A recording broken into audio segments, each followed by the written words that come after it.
الرحیم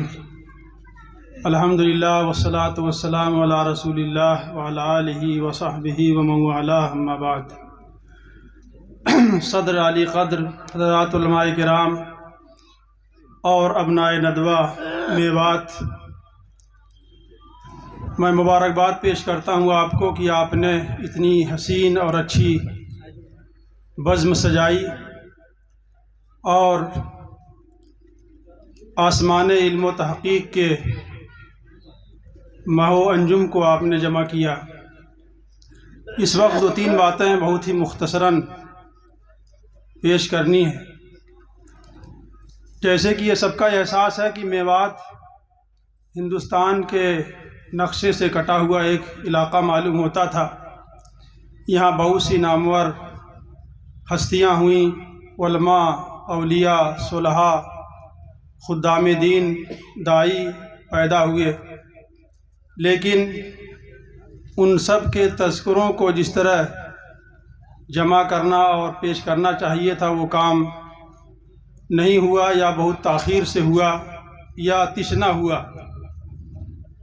تو میرا اپنا یہ احساس ہے کہ یہ کتاب جو بہت ہی ضخیم آپ کے سامنے آئی ہے، یہ کتب بینی کا دور نہیں ہے، سوائے علماء اور وہ علماء کرام جو محققین ہیں ان کو چھوڑ کر اب موبائل بینی کا دور ہے، کتب بینی کا دور غائب ہو گیا ہے، بہت کم رہ گیا ہے۔ ایک افسوس کی بات تو یہ ہے۔ اور بہت سی شخصیات کو جن کو زندہ کرنے کی کوشش کی گئی، ان کو لا کے اس کتاب میں پھر دفن کر دیا گیا ہے۔ تو اس لیے مشاہیر میوات کے نام سے، یا میوات کے علماء اور مشاہیر اور اولیاء کے نام سے مختصر ہر مشہور شخصیت پر 5-10 صفحے کے اندر ایک مضمون ہو، اور مشاہیر میوات کے نام سے کتابیں لکھی جائیں، اور جو مشاہیر یہاں پر موجود ہیں میوات کے، ان کے حالات جو زندہ ہیں ان کے حالات بھی شامل کیے جائیں۔ اور دوسرا کام کرنے کا یہ ہے کہ ہمارے ابناء ندوی فارغین یہاں پر کب سے پائے جاتے ہیں، ہر سال کے اعتبار سے ان میں جو مشہور ہیں ان کی بھی ایک ڈائریکٹری تیار ہو، ایک کتاب ان پر تیار ہو ابناء ندوہ میوات کے نام سے،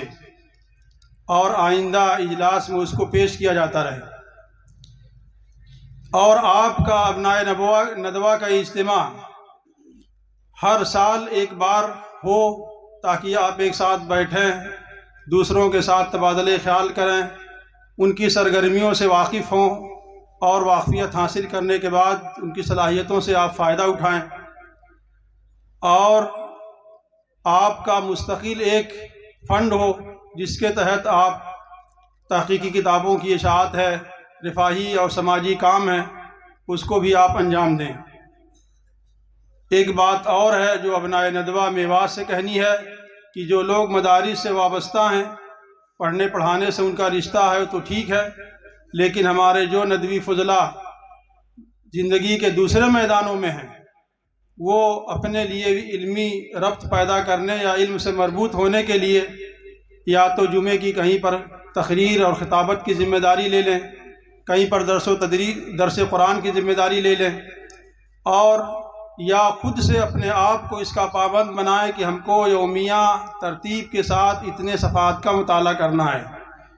تاکہ ان کا علم تازہ بھی رہے اور زندہ بھی رہے۔ اور اسی کے ساتھ ساتھ آپ اپنی آمدنی کا ایک حصہ اپنے اساتذہ کرام کے لیے، اپنے ان اداروں کے لیے جہاں سے آپ نے استفادہ کیا ہے، اس کے لیے مختص کریں۔ یہ آپ کے اوپر